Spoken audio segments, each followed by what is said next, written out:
Pessoal, sejam bem-vindos ao nosso desafio Gênesis. Nós estamos no dia 11 desse desafio, estamos entrando já na reta final do texto de Gênesis. Hoje nós iremos finalizar a história de Jacó, ele retornando da casa de seu sogro Labão, e depois teremos mais um vídeo falando sobre o fim da história de Jacó, para entrarmos na história de José e assim finalizarmos com grande honra, e grande alegria nós termos nos comprometido a realizar esse desafio e estarmos aqui todas as manhãs, às 6 horas da manhã. Hoje é quinta-feira, dia 22 de janeiro. Nós também já estamos quase concluindo o primeiro mês do ano e concluímos fazendo a melhor coisa, entregando as primícias, os primeiros frutos ao Senhor. Assim como a gente falou sobre Abel, que entregou das primícias dos seus frutos, daquilo que ele colheu ao Senhor, também é necessário que nós entendamos a relevância que o Senhor tem para a nossa vida e entregar, de fato, tudo aquilo que nós temos para Ele, porque Ele é digno da nossa adoração, Ele é digno de nós acordarmos em uma manhã fria como eu estou hoje e adorarmos a Ele através da leitura bíblica, através da exposição das Escrituras, porque Ele fez todas as coisas para que nós possamos desfrutar a Sua presença, e ela é a coisa mais preciosa. Nós falamos isso sobre o vídeo anterior, que Jacó tinha como principal objetivo da sua vida ser abençoado. Ele queria ser abençoado com a primogenitura, ele queria ser abençoado com um casamento, ele queria ser abençoado com a prosperidade material. Mas depois ele entende, nós iremos ver no vídeo de hoje, sobre a luta dele com Deus. Ele percebe que a coisa mais importante, na verdade, não eram bênçãos financeiras, não eram bênçãos materiais, que são importantes sim, mas a coisa mais importante, como Jesus fala para Marta, é Jesus, é a presença dele na nossa vida. E esta, a boa parte, não nos será tirada, desde que nós não a rejeitemos, como Esaú fez, desde que nós a valorizemos como o tesouro mais precioso, como aquele homem que encontra um tesouro em uma terra e vende todas as coisas para dele se apossar, porque ele entendeu que existe um valor em perder algumas coisas materiais aqui para ganhar algo eterno e que não pode ser tirado de nós. Então que possamos ter essa verdade em nosso coração nessa manhã e lermos a palavra e permitirmos com que ela ganhe vida em nossa vida.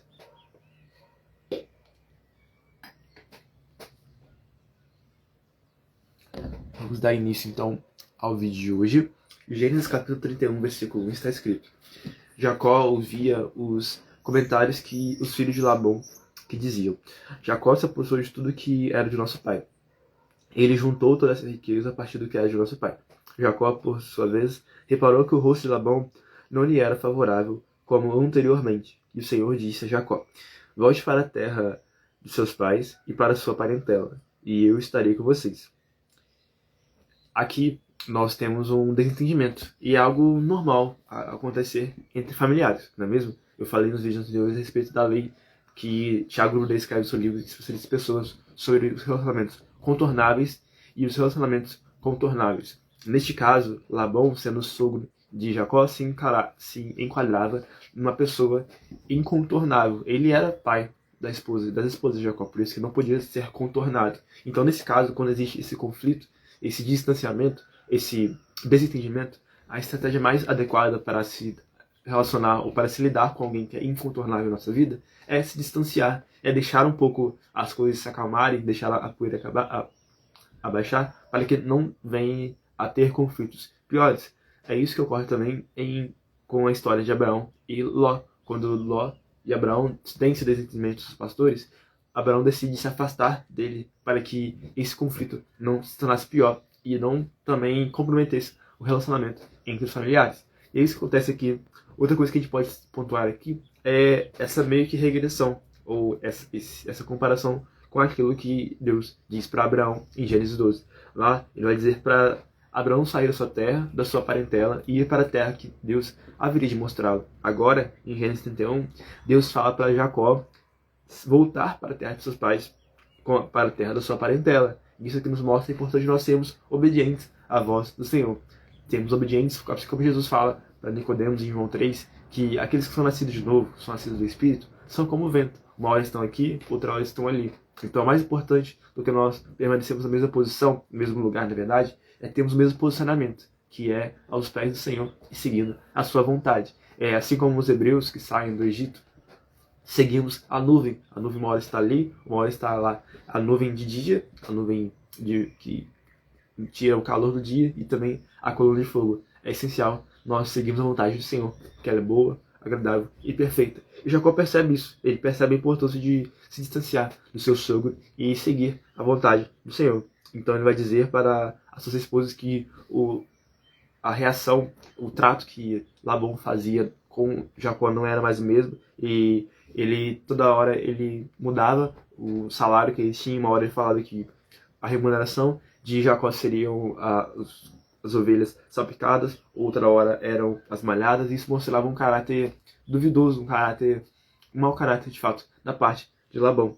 Por isso que Jacó vai dizer que Deus aparece a ele a um sonho e diz para que ele fizesse aquela estratégia que nós vimos no vídeo anterior, na Bezelha, que dá a explicação daquilo que acontece, que Deus havia se mostrado a Jacó e indicado a ele o que deveria ser feito. E Deus então abençoa a Jacó e se levanta como de fato o Senhor da sua descendência, porque a descendência de Jacó era muito importante para toda a narrativa, toda a história do texto bíblico. Por isso que Deus traz de forma tão especial essa família. Ainda que eles cometessem vários erros, ainda que eles pecassem várias vezes, Deus se mantém fiel à sua palavra, Deus se mantém fiel ao seu decreto eterno de que ele haveria de abençoar a família de Abraão e que através dela todas as famílias da terra seriam benditas.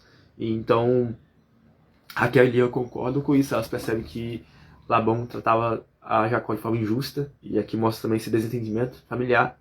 E algo a ser dito aqui é que eles saem de forma subversiva, eles não se mostram, né? Eles fogem de fato, escapam da vida de Labão, da casa de Labão. E algo que a gente pode dizer aqui no versículo 19, algo interessante de ser dito, que vai dizer que enquanto Labão tinha ido fazer a tosquia das ovelhas, Raquel roubou os ídolos do lar que pertenciam a seu pai. A gente pode pensar que, meu Deus, sabe que Raquel era idólatra, era alguém que acreditava em outros deuses? A gente vai ver um pouco mais à frente que não é bem isso que acontece. Evidências arqueológicas nos mostram que os ídolos do lar, ou terafins naquela época, serviam como contratos ou escrituras imobiliárias. Então as pessoas não tinham as mesmas coisas que temos hoje, né? Os documentos que dizem que um documento, uma terra pertence a uma pessoa. Mas esses terafins, esses ídolos do lar, como diz o nome, eram para identificar que um lar era de uma pessoa. Então talvez Raquel, ao roubar esses ídolos da sua casa, estava saindo da sua terra, indo para a casa de Jacó, mas talvez garantindo uma segunda alternativa, garantindo um segundo plano, de dizer que se não der certo lá, eu vou voltar e eu vou ter a posse da casa do meu pai, porque eu tenho esses ídolos comigo. Isso aqui também mostra esse plano, esse caráter ou essa índole duvidosa de Raquel, mas que ainda assim mostrou a misericórdia e a graça de Deus, que a abençoou com a descendência de Jacó.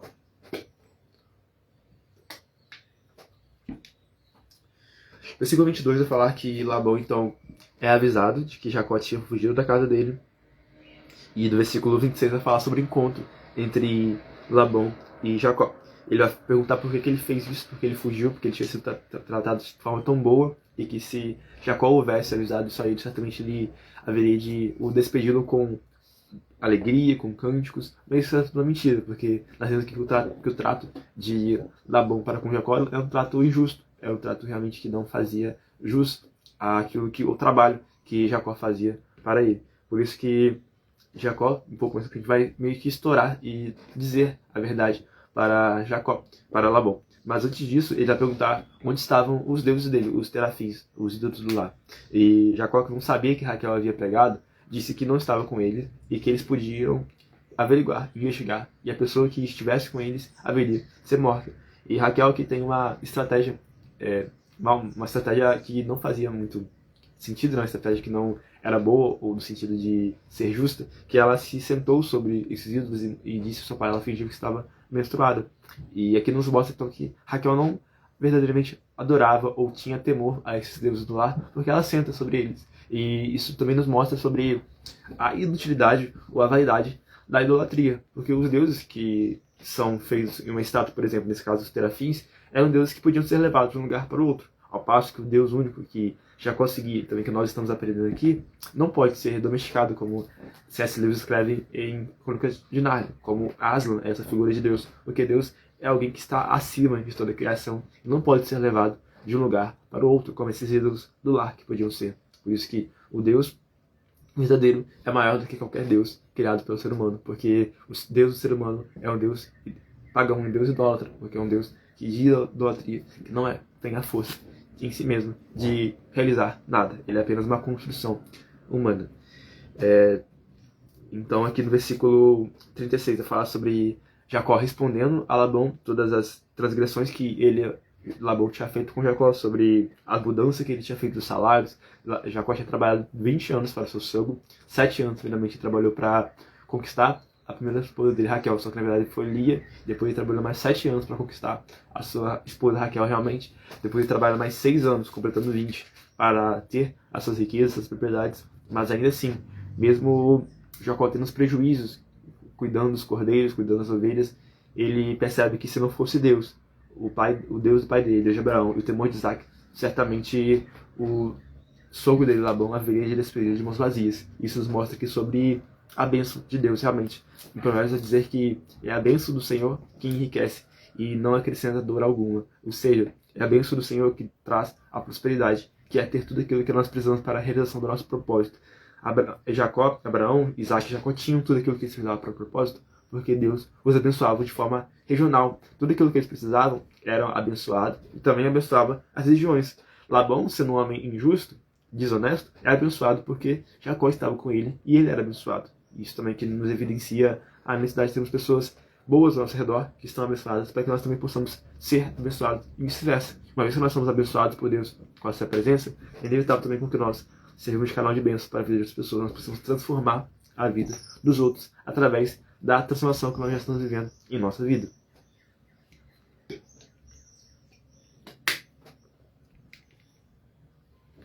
Versículo 43 ao 55 vai falar sobre uma aliança que Labão faz com Jacó. E algo que é interessante aqui que vai dizer que o lugar que eles fazem a aliança significa, em hebraico e aramaico, um monte para fazer memorial. Então, aqui já vai mostrar sobre a questão da língua aramaica e da língua hebraica. O Antigo Testamento é escrito de forma geral em hebraico, que era a língua dos hebreus, não é mesmo? Nós falamos que os hebreus eram descendentes de Éber. Contudo, a partir do exílio babilônico, passado a escrever também em aramaico. Livro de Daniel, por exemplo, Esdras, Neemias, algumas passagens são em aramaico. Mas nessa passagem aqui já vai mostrar que o aramaico já existia. Tanto é que Labão, o sogro de Jacó, era chamado como o arameu. Por isso aqui que vai dizer que o aramaico e o hebraico já existiam, mas o aramaico passou a ser contido na escritura a partir do período pós-cativeiro babilônico. E também aqui vai falar que eles realizam esse contrato de que um não haveria de ultrapassar o limite do outro. Nos lembrando também aquilo que acontece com Abraão e Ló, que eles já haviam feito esse contrato, no sentido de um ir para a direita e outro para a esquerda, para que não houvesse maior conflito entre eles, nos ensinando sobre a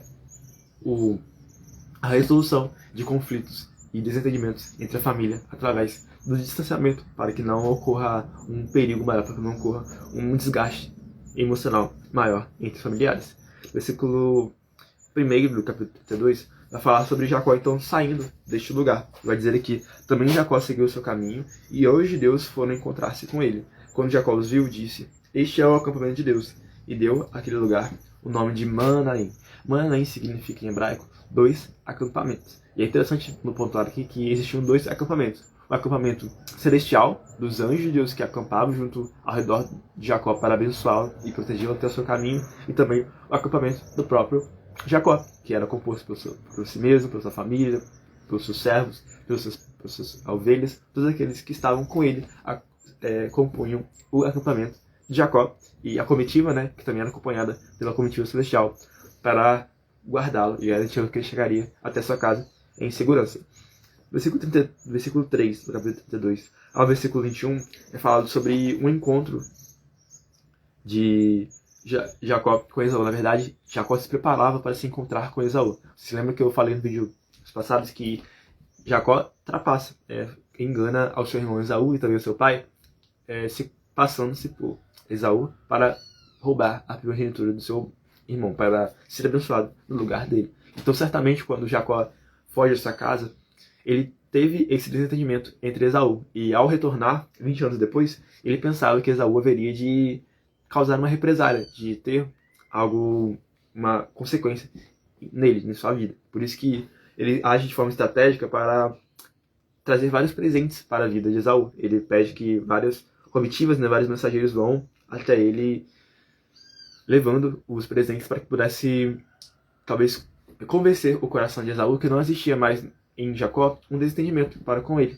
para que pudesse salvá-lo. E a salvação que nós falamos aqui no versículo 11, nós vamos ver aqui, versículo 11. Livra-me das mãos de meu irmão Esaú, porque temo que ele venha e ataque a mim e as mães com os filhos. Aqui, mais uma vez, existe a primeira menção à palavra salvação. E você lembra que eu falei isso no vídeo sobre adoração? Que a primeira menção de algo é algo muito importante, né? A gente falou sobre isso quando Deus chamava Abraão de profeta, que era a primeira menção ao nome profeta. Aqui existe a primeira menção da salvação, que era livrar de algum mal, livrar de um perigo. Nesse caso, o perigo que Jacó tinha de se encontrar com Esaú. O mesmo Deus que salvou Jacó de ter a morte nas mãos do seu irmão Esaú, também é um Deus que nos salva hoje através do sangue do seu filho na cruz.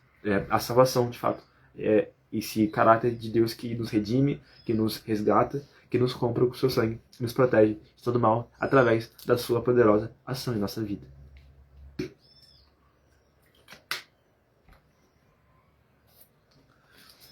Versículo 27. 22 ao 31, na verdade, vai falar sobre a luta de Jacó com Deus. Vai dizer o seguinte: naquela mesma noite, Jacó se levantou, tomou suas 2 mulheres, suas 2 servas e seus 11 filhos, e transpôs o val do Jaboque. Reuniu todos e fez com que passasse o ribeiro. Também fez passar tudo o que lhe pertencia. Jacó ficou sozinho, e o homem lutava com ele até o romper do dia. Aqui, mais uma vez, existe uma teofania. Ou seja, não é apenas o anjo do Senhor que aparece, um anjo apenas, mas é o anjo com A maiúsculo. E muitas pessoas dizem que esse era o próprio Cristo que aparece. Porque mais pra frente vai dizer que Jacó não luta apenas com um homem, mas ele luta com o próprio Deus. Ele não luta apenas com um anjo, mas ele luta com o próprio Deus. Por isso que nos dá margem para entender que Jacó luta com o próprio Jesus. Vai dizer que ele lutou com Deus, lutou naquela noite com Deus, e também lutou com os homens, porque toda a vida dele é baseada em lutas, em conflitos com seu irmão, em conflitos com seu sogro.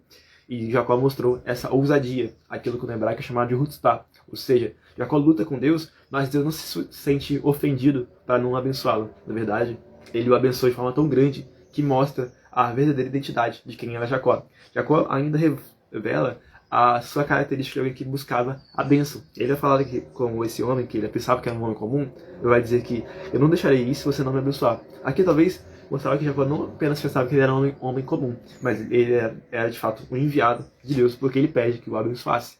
E Jacó então percebe que não era para ser abençoado, porque Deus já estava mostrando para ele uma coisa maior do que qualquer bênção, que era a verdadeira identidade dele. Agora ele não era mais Jacó, o trapaceiro, enganador, aquele que prega o calcanhar do seu irmão para roubar a sua primogenitura. Agora ele era Israel, o príncipe de Deus, aquele que luta com Deus, a pessoa que luta com Deus, que tem ousadia de fato para cumprir a vontade do Senhor. Porque ele vai dizer que não haveria de deixar a Deus se não abençoasse, porque já estava rompendo a aurora, o dia já estava vindo e o anjo precisava retornar, Deus precisava retornar para os céus. Mas ele fala isso depois de Deus haver falado antes que ele não haveria de deixar de abençoá-lo, porque Deus havia de fato cumprido a promessa dele, havia trazido o decreto de que ele haveria de abençoá-lo. Então Jacó estava apenas repetindo o decreto de Deus, de que haveria de ser abençoado por Deus. Então Jacó se torna esse homem, Israel, aquele que luta com Deus, o príncipe do Senhor, e tem sua verdadeira identidade revelada. Mas algo a ser pontuado aqui é que é impossível nós vermos a face de Deus como Jacó vê, e dar o nome de Peniel ao lugar face de Deus, ver Deus a face, e nós não sermos transformados. Jacó é transformado porque agora ele passa a mancar de uma coxa, porque o anjo toca na coxa dele, na articulação, e ele passa a mancar. Isso aqui nos evidencia que todo relacionamento, toda manifestação divina em nossa vida precisa ser transformado, precisa gerar uma transformação verdadeira em nossa vida. Nesse caso de Jacó, ele é transformado através da sua identidade, que se transforma realmente em Israel, e também em sua manifestação física, através da sua coxa, que tem o nervo perdido e ele passa a mancar. Então essas são as evidências de uma pessoa que se encontra com Deus. E agora a gente gostaria de falar também sobre 3 lugares que Jacó se encontra com Deus. O primeiro lugar é Betel, que era o lugar que ele teve aquela visão, onde ele se deitava sobre a rocha e via a escada de Deus, onde os anjos desciam e subiam e desciam. O segundo lugar, existe Manaim, que é o lugar que nós falamos sobre os dois acampamentos. O acampamento de Jacó, o acampamento dos anjos de Deus, que serviam para abençoar e proteger Jacó até o seu caminho. Em terceiro lugar, é o Peniel, o lugar onde Jacó vê Deus face a face e não morre, porque Deus age com graça e misericórdia na vida dele. No capítulo 33 em diante, a gente vai falar sobre o encontro entre Jacó e Esaú. Eu não vou ler aqui por completo, mas nós falamos no vídeo anterior, no capítulo anterior, na verdade, que Jacó estava enviando vários presentes para talvez apaziguar o coração atribulado de Esaú. E quando ele se encontra com Esaú, ele vai dizer que não deveria recusar os presentes porque Deus havia abençoado ele de forma tão grande que eles tinham que transbordar isso na vida de Esaú.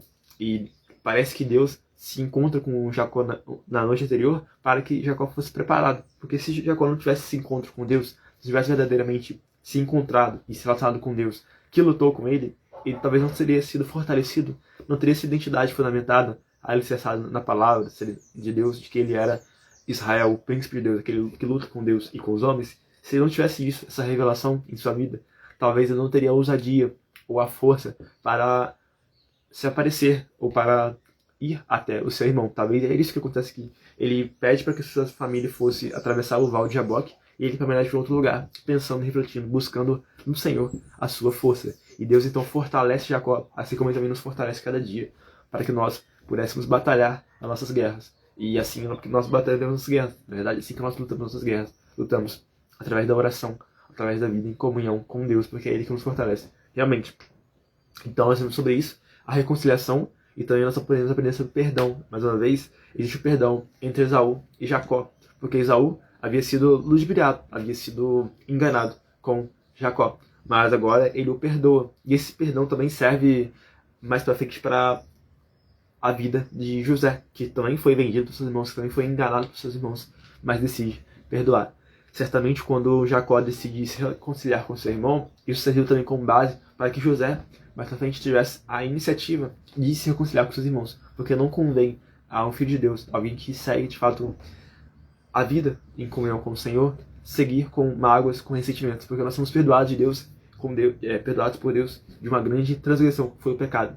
Então, uma vez que nós somos perdoados, nós alcançamos a salvação, que nós temos o perdão em nossa vida, nós não temos outra coisa a fazer, senão também perdoar aos outros. Então, essa é a mensagem de hoje, gente. Espero que vocês possam ter sido ajudados com essa mensagem, que cada texto que nós temos aqui a respeito de Jacó, a respeito da bênção que ele tem com Deus, a respeito da obediência que ele faz ao ir para a terra de seus pais uma vez, a respeito da luta que ele faz com o Senhor, de ter a sua identidade transformada ou revelada, a verdadeira identidade revelada com Deus, de ter o sinal, a manifestação física de alguém que é transformado por Deus, que tem, de fato, a sua identidade antiga, identidade de trapaceiro, de enganador, transformada para a identidade de alguém que tem a sua vida alicerçada na vontade do Senhor. Depois nós estamos falando também sobre o perdão, a importância da reconciliação de nós, assim como Jacó faz com Labão, de se distanciar de relacionamentos que são incontornáveis, mas que precisam ser cultivados. Nesse caso ele faz isso com Labão, e também